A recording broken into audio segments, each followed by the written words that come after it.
Charles is ready to make his first royal tour as king as he makes some surprising decisions regarding Prince Harry. Definitely not. It sounds like they've had, like ongoing communication. I think there's a decision to be made on whether they come or not come. What does their presence or non-presence look like or mean for this historical event? Rebel Wilson and Chris Rock take aim at Meghan Markle as Harry gets candid in a virtual event. I think Chris Rock was probably, knew the pieces that were going to make headlines. He's been around long enough to know which jokes to make that are kind of going to, give his special more popularity, but it was an interesting conversation to hear. Plus, what it means that the royal family invited Harry to the coronation, but kicked him out of Frogmore.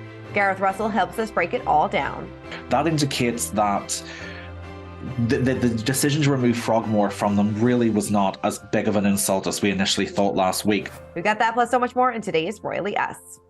Hello to our fellow royal lovers and welcome to Royally Us. I'm Christina, that's Christine, and the royal news is back up and running. I feel like we jinxed it. We were like, oh, just nice, quiet stories. And now we have so many bombshells to get into.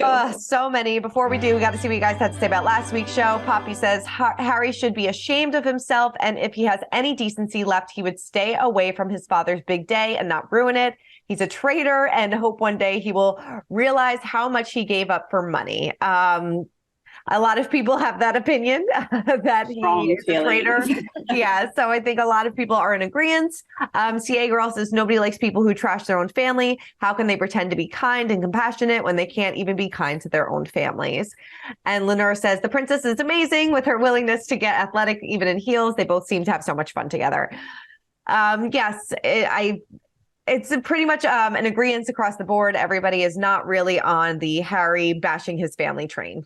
Yeah, it's so interesting. It does seem that universally people can't really get on board with talking that badly about your family so publicly. So it's been really interesting to see that play out. It really has. All right, let's get into there's a lot of royal Harry news this week, but so we got to get right into it and kick it off with the news that they received an invitation to the coronation, but whether they will attend is still up in the air. A spokesperson for the Duke and Duchess of Sussex told the Sunday Times, I can confirm the Duke has recently received email correspondence from His Majesty's office regarding the coronation. An immediate decision on whether the Duke and Duchess will attend will not be disclosed by us at this time. Buckingham Palace did not have a comment. We're going to talk a little bit more about this with Gareth in our interview, but Christine, were you surprised that they received this invitation, and do you think that they're going to go?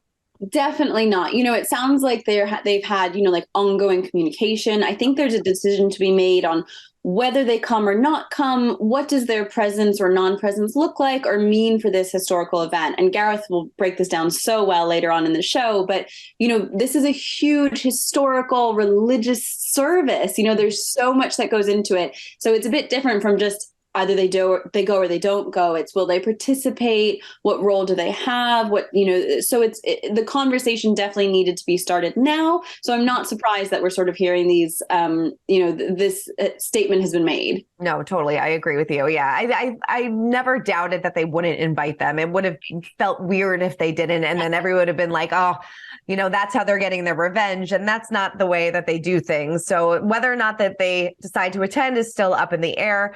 But as we know, when they go there, they won't really have the Frogmore Cottage to stay at because they have been told to vacate the premises. A spokesperson for the couple's Archwell Foundation told Us Weekly, we can confirm the Duke and Duchess of Sussex have been requested to vacate their residence at Frogmore Cottage. Omid Scobie was the one to first report it, and they said that the news was broke to Harry after the release of Spare, which hit, of course, shelves in January. Charles allegedly claimed the UK residence was needed for someone else, which turned out to be Prince Andrew. The journalist noted that Harry and Meghan were less than 3 years into a long-term lease on the property, and they have stayed at Windsor home during their rare trips to the UK after the royal exit. Again, we're going to break this down a little bit more with Gareth later because there's an interesting twist that has been reported about this. But they were staying there every single time that they went there. That was supposed to be their primary residence. And now it looks like all those renovations they did will be going to Prince Andrew. I know it's really interesting because they did kind of have this whole spiel in the Netflix series about how they packed up all their stuff and moved away. There's photographs floating around of them standing in empty rooms surrounded by moving boxes. Mm-hmm. So it clearly wasn't a family home anymore, but I'm sure it was sort of a safe place for them for when they landed. A really interesting story that it almost seems that Harry and Meghan are distracting from the real story, but we'll talk about it later. We'll talk about it later. All right, Prince, stay tuned.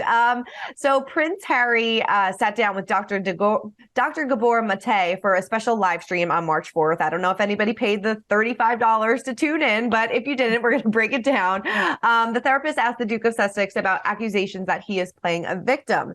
So Harry responded saying, "I certainly don't see myself as a victim. I'm really grateful to be able to share my story in the hope that it will help empower, encourage others, and hopefully let people understand that, again, back to this human experience that we all in some shape or form are all connected, especially through trauma." He opened up about everything from psychedelic drugs, how his wife saved him, his kids, and the Dr. Mate offered Harry an official diagnosis of attention deficit hyperactivity disorder. And he said, "Whether you like it or not, I have diagnosed you with ADD." He also said that he suffers from PTSD from the trauma of losing his mother at such a young age. But yeah, there was definitely some interesting revelations. The fact that he's not scared to admit that he has taken some psychedelic drugs, said that his wife had saved him during a really obviously tough time in his life. There were some interesting things to this, but I don't know if a lot of people were happy that he charged so much money to tune in. Yeah, I do wonder what viewership looked like, because it was really expensive, especially since most people who'd be interested in this probably already had the book. True. Paying the fee to get another copy of the book was a bit of, a false economy. But this was a really interesting example of something that we've talked about before, where Harry and Meghan, and Harry lately especially, really has to be careful with what he says, because it's meticulously, painstakingly dissected. And even it seems in this case, the guest, the person alongside him, is also facing that hyper intense scrutiny, because Dr. Mate is now being criticized for his official diagnosis, with official ADHD organizations saying that this is, an unethical way to diagnose someone. There's also organizations saying that Harry's statements about PTSD are, inaccurate and harmful. And it's just an example of how, no matter what they say, because I do think that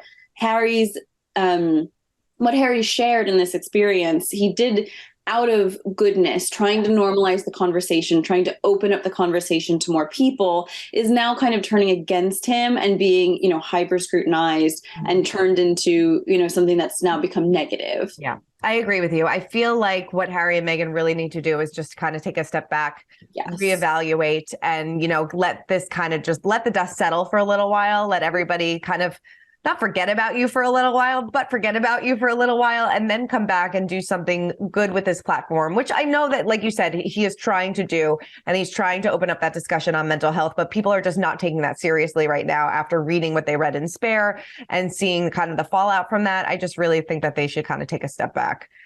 Totally agree. This is the time to sort of quietly fly under the radar, do some quiet, low-key work through Archwell, and then come back after the dust settles, maybe post Coronation with something more impactful. Yes. Make us miss you. Let's do that. All right. Well, the King and Queen are gearing up for their first tour since Charles ascended the throne. Buckingham Palace announced that he and Camilla will travel to France and Germany ahead of the coronation for their first overseas visit as a new reign. They're going to be going for 5 days, and it will take place from March 26th to March 31st, so right around the corner. While he has officially traveled the world for decades, this will be the first time as he will do as king. They said that the visit will celebrate the UK's relationship with France and Germany, marking our shared histories, culture, and values. It also is a chance to look forward and show the many ways our countries are working in partnership, whether that be to tackle climate change, respond to the conflict in Ukraine, seize trade and investment opportunities, or share the best of our arts and culture. So yeah, a big royal tour right around the corner. This sounds actually like a really exciting series of events. It's going to be a really glittering, very royal couple of days on this royal tour. This isn't just the recent royal tours we've seen, like in the Caribbean, have been very casual, but this is like state dinner in the Palace of Versailles, glittering tiaras and ball gowns levels of events. And I think especially post-Brexit, these sort of tours really cement friendly relationships between these countries. Like they said, seizing trade investment opportunities. This is, although royals are meant to fly under the political radar, this can kind of go a long way to keep those political relationships very friendly. Ready for it. So excited. All right, let's spill some royalty. And Sarah Ferguson is making the rounds, doing some press tours as she is promoting her book. And she says that there is no judgment as Harry and Meghan make their own way. She spoke to People magazine and said, I don't believe that any single person has the right to judge another person. I'm not in a position myself to make any judgments. I have been judged all my life, and I have no judgment on the Sussexes. She added, I think that Diana would be incredibly proud of her grandchildren, and not just the Sussex grandchildren, but Will's children. So, yeah, I mean, as somebody that was highly judged for a lot of her choices and actions and was kind of shunned from the royal family, it's interesting to say that, she's not going to pass any judgment here. I know. I think she really is. She was the most recent example, I think, of someone who just really didn't fit the royal mold. And so, stepped out of that royal limelight. And she's had such a diverse life since then. She's written a number of books, children's books, young adult books, and has really lived an interesting life. So I think she could probably share some interesting perspective with Meghan and Harry. I think we heard that she sort of taught Meghan how to curtsy at the last minute as the Queen was, en route. So I'm sure she, could be a person of support during this incredible transition that Meghan and Harry are trying to go through. And it's really interesting that she's trying to stay mum, no judgment. I think maybe she could be like sort of a maternal figure for them during this time. Definitely. All right, moving on, because a couple of high-profile celebrities have taken aim at Meghan this past week, Rebel Wilson being one of them. She claimed on Watch What Happens Live that she recently met Meghan and Prince Harry, and the two of them gave off some very different vibes. She said they went up to Santa Barbara, they met Harry, he could not have been nicer, but she said Meghan was not as cool as her husband, claiming she wasn't as naturally warm, and then my mom, being Australian, just asked her all these slightly rude questions, like, where are your kids and things like that. So maybe that's why she wasn't happy. I get that. She probably was like, why are you asking me where my children are? I'm just out having a good time. I deserve a night off. Maybe I'll give her a pass on this one. Yeah, I can sort of see, especially since she probably recognized Rebel Wilson, who's very recognizable, but she may have been like, who's this lady? Right. Like, what's happening? So I can sort of sympathize a little bit, although I've never met a rude Australian. Right. That is true. All right. Well, Chris Rock also weighed in on Meghan Markle's allegations about experiencing racism within the royal family. Of course, she made those allegations during her 2021, which is crazy that the interview was like 2 years ago at this point. It blows my mind. So he poked fun at her when she claimed that an unnamed royal relative expressed concerns about the color of Archie's skin ahead of his birth. Well, he said on his Netflix special that the comments weren't racist. Instead of referring to them as in-law, S-H-I-T, he explained, I'm like, what the F is she talking about? They're so racist. They wanted to know how brown the baby was going to be. I'm like, that's not racist, because even Black people want to know how brown the baby going to be. We checked behind them ears. He, addressing Meghan herself, he went on to joke, didn't she hit the light skin lottery? And she's still going off complaining.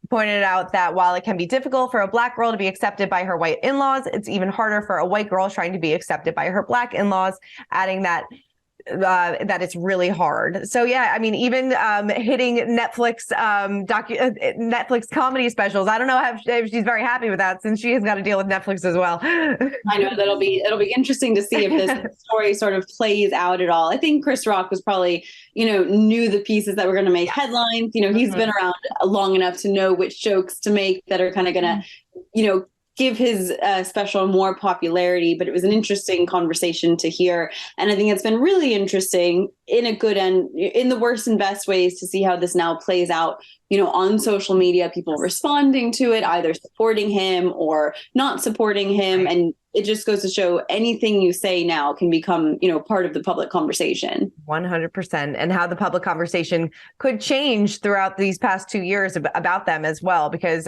they had a lot more supporters 2 years ago than they do right now. So it's interesting how that narrative has changed over the course of those 2 years. All right. Well, it's time to break down the royal rules. And this week we are joined by our friend and royal author, historian, Gareth Russell, who's going to talk to us a little bit more about Harry and Meghan's invitation to the coronation and what it really means about them being vacated from Frogmore. Take a look. Kicking off with the reaction of Harry and Meghan being invited to the coronation. Did you think that was going to happen? Are you surprised? Or what did you think about this? I 100% thought they were going to be invited. I think, I mean, we've spoken about this together before. I think Charles III has been extending olive branches. We saw it with his first address to the nation after becoming king, where he mentioned, his love for Harry and Meghan and hoping that they built their life abroad happily. So yeah, I was never a doubt in my mind that he was going to invite them. I think even after the publication of Spare, I didn't really doubt that Charles III would issue the invitation. Mm-hmm. Do you think, I mean, the next question is, do you think they'll go? Should they go? Should they not go? What happens I'm not going to lie. I'm not going to lie to you. I'm slightly reluctant to ruin my winning streak. I feel like maybe I should walk away from the table before the house wins. Yeah, I don't know, if I'm absolutely honest. I can't call it with the Sussexes. They're harder to predict. I think, I mean, you can probably speak more to this, Christina, but I think their approval numbers in America seem to be quite low at the minute. Mm-hmm. And obviously for their brand going forward, I imagine that's not great. And as much as there may be critics of it, crowns and diamonds add sparkle when the closer you are to them.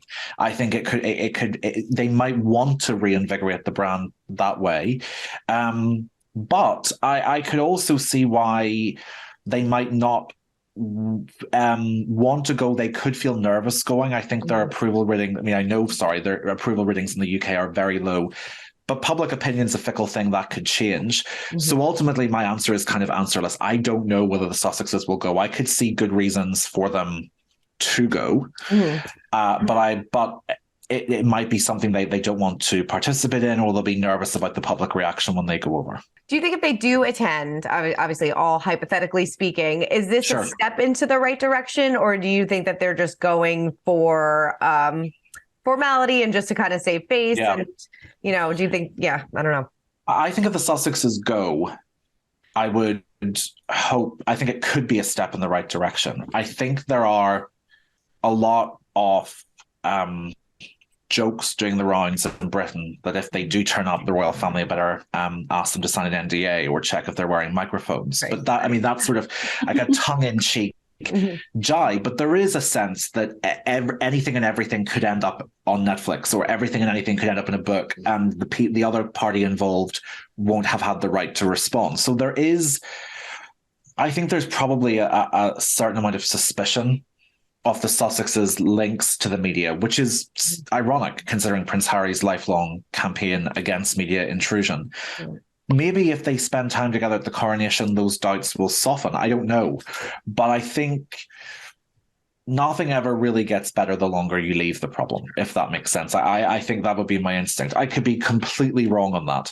But I think one step forward is better than not taking a step at all. If they do attend the coronation, they won't have a place to stay because they got kicked out of Frogmore. Yeah. Why do you think that King Charles wanted them to be removed from obviously they're not there that much, so they're not going to use the residence, but why do you think that he told them to kind of vacate the property? So this really is about a hammer blow to Prince Andrew rather than the Sussexes. So this system, there's three residences at play in here. Frogmore's the one getting all the attention. But there is a 30-bedroom cottage, a mansion called Royal Lodge that was built by George IV. And it was the Queen Mother's home in the area until she died there in 2002, whereupon the lease was transferred to Prince Andrew. And a lot of these minor properties, smaller houses that the royal family own, there is a system that was set up in the 19th century where they're leased to trusted family servants, exiled cousins, or junior members of the family. And in return, these family members pay, way, way below the market value of these properties in rent. They don't own them. But the flip side of that is that they are legally under the responsibility of upkeeping those properties. So Prince Andrew has this 30-bedroom house that used to belong to the Queen Mother, and he's no longer a working royal. He was on a civil list on a salary of about £239,000 a year, and the king has announced that has to be drastically cut because he doesn't want Prince Andrew coming back into public life at all. Prince Andrew then asked for a job running the royal estates up at Balmoral, which, knowing Prince Andrew's track record with how he treats his staff, must have had every member of the Balmoral staff reciting the rosary that it wouldn't happen. And the king has said that there is no possibility of that. So Prince Andrew's salary income is about to be stripped back way, way below what he currently receives, and he won't be able to afford the upkeep of Royal Lodge. And the king considers it inappropriate that he lives there. Frogmore is a lot smaller. It will cost a lot less money to upkeep, and also Prince Andrew won't have a public role, but he will still be under protection. He won't be at risk of kidnapping or a terrorist attack or anything like that. But really, this is about getting Andrew out of Royal Lodge, and Prince Andrew is digging his heels in about being asked to leave very strongly, does not want to give up Royal Lodge, even though he won't be able to support the maintenance of it. The other thing, quite interestingly, is last week I thought there was some piece missing from this story. And we now know, it's now emerged that the king is offering, it's not so much an eviction of Harry and Meghan as it is a swap, because he's not only taking Royal Lodge off Prince Andrew, he's taking off Prince Andrew his pretty lavish apartment and suite at the heart of Buckingham Palace, and he's offering that to Harry and Meghan to use when they come to Britain. So Harry and Meghan will be at the heart of Buckingham Palace, at probably one of the best protected buildings in the world, in the sense that will hopefully soothe the fears that Prince Harry has about media intrusion, and he has voiced understandable concerns about his family's safety from media intrusion when they're in Britain. If they're at Buckingham Palace, there's no place that they will be safer from media intrusion. But also to give them a suite in Buckingham Palace at what is really essentially the symbolic heart of the monarchy in terms of the public's view of it, that indicates that the decision to remove Frogmore from them really was not as big of an insult as we initially thought last week. To be offering them a place, a very nice place to stay in Buckingham Palace, indicates a continued attempt at an olive branch. It also, however, indicates that with the removal of the Buckingham Palace accommodation and Royal Lodge, that there is absolutely no possibility of Prince Andrew ever returning to public working life as a royal. That the olive branches being extended to Harry, I think, are sincere. There's no olive branch being extended to Andrew, quite understandably. I mean, I was doing an interview about this last week and for the BBC here, and they said, do you think that Prince Andrew will come back to public life? And I jokingly said, there's more chance of the Titanic rising from the seabed. But I actually stand by that. I think, Prince Andrew was a deeply unpopular member of the royal family even before the abysmal state of his morals and private life became public. And so the judgment of the British public is that he's not fit to represent the monarchy, which is why the king is moving very firmly to take Royal Lodge off him and to remove the apartment at Buckingham Palace. The Royal Lodge might go to William and Catherine. We don't know, but we do know that the king is really on a mission to slim down the monarchy cost-wise. And a lot of these properties that ticked along in this system I've mentioned, the king just think it's time to cut them loose, because they're a dead weight. Some of these properties, they can't really be justified in the current climate. But from Harry and Meghan's perspective, in terms of public visibility and being close to the heart of the monarchy, Buckingham Palace, the suite at Buckingham Palace, is certainly a boon if they choose to accept it. Yeah. Seems like another olive branch and a lot of swift decisions by the king. I think that's like a full olive. Grove. So interesting that, they could be, staying at Buckingham Palace, which, like we said, does seem like a very big olive branch. I think I would not turn that down. I think a lot of us would be just fine with a suite at Buckingham Palace. Sounds like a sweet deal for me. Yes. All right, well, let's get into our pint-sized Phallus. And during that virtual book event, Harry opened up about the lack of physical contact in his childhood and how that shaped him as a father. He said, it leaves me in the position how, as a father, I have 2 kids of my own, making sure that I smother them with the love and affection. But in the sense that I, as a father, feel a huge responsibility to ensure that I don't pass on any traumas or negative experiences I've had. And that's work. That's putting in the work and daily being conscious of my behavior, of my reactions to both my kids. He said that there are times that he catches himself in a moment when he should be smothering them with that love. And in that moment, I might not be reminding myself to. I wouldn't have been as aware of it had I not done the therapy and work that I have done.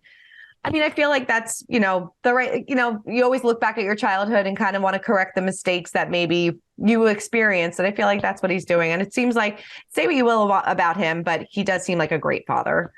Yeah, I think so. I think this is, again, opening up a conversation, normalizing that idea of breaking the cycle with your own children, which is something that, a lot of moms talk about. You see it all the time on Instagram, these mommy accounts talking about breaking the generational trauma. Not a lot of dads talking about it. So for him to talk about how he smothers his kids with affection, how he's gone to therapy, how he's breaking that cycle of generational trauma as a father and as a man, I think really can open that conversation up with a lot of other guys, a lot of other men and fathers who maybe couldn't relate to that before and now realize that it's okay. Yeah, definitely. It's an important conversation to have. All right. Well, that is it for this week's episode of Royally Yes. What a jam-packed week. That was a lot going on. That was a lot. There's a lot to get to this week. A lot to get to it. I'm sure you guys have a lot to say. So please keep commenting, keep subscribing, and we'll see you guys next week. Bye. For more news, content, and exclusive interviews, make sure to hit the sub, like, and bell button down below and visit usmagazine.com.